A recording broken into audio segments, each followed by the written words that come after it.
This company had a bizarre rule. Every employee had to push a giant millstone inside a sealed room for 8 straight hours a day. Even when their legs were about to give out, they couldn't afford to slack off. If they didn't finish the quota, they risked being injected with poison. And even if they did finish, anyone who came in last would face the same fate. The daily salary was nothing more than a sandwich and a bottle of water. When the man heard about this, he was furious. He had applied to be the boss's secretary.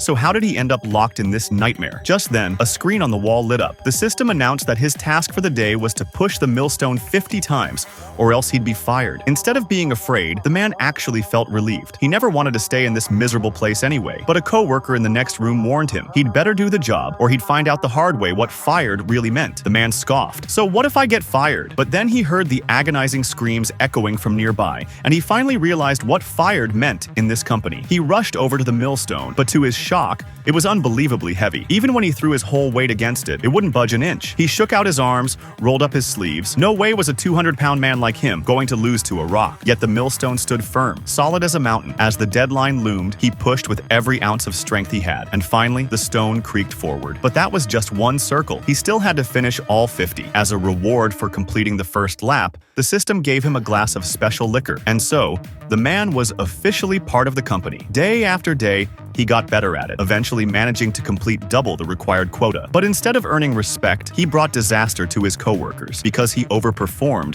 his rations of food and water doubled. Meanwhile, many of the others couldn't even meet the minimum, and every night, he could hear their tortured screams through the walls. From that point on, he never slept well again. Half a year went by. Despite all the grinding, his weight never changed. When his neighbor found out he could crank out 100 circles a day, the man was stunned. Wait, was this guy hired just to push everyone else harder? If this keeps up, something terrible's going to happen. So the coworker advised him, don't go overboard. Do just a little more than the quota, enough to avoid being last. That's all you need. And never ever let anyone know your true count. Otherwise, they'll push 2 more laps than you, and you'll end up at the bottom instead. The man knew this was true, but when he thought about his pregnant wife waiting at home, he couldn't hold back. He shattered his own record, grinding out 150 laps. That's when someone knocked on the door. A staff member barked at him to come out. Panic shot through him. He had gone far beyond the target, so why was he being fired? The worker ignored his questions, shouting at him to strip. Confused, the man had no choice but to obey. He stripped bare, the door opened, and instead of relief, he was left with dread. He had no idea what was coming. Outside, jets of water sprayed from a machine. A worker tossed him a bar of soap. It turned out the reward for hitting 150 laps was a shower. Afterward, the man thought, if I push even more, maybe the rewards will get better. Maybe one day I'll even win my freedom. Fueled by that hope, he pushed himself to the limit. 370 laps in a single day. Exhausted but proud, he sat down, certain that after completing 6 times the quota, he'd finally be released. Just as he was savoring his dream of freedom, the system chimed in. Outstanding performance yesterday. Then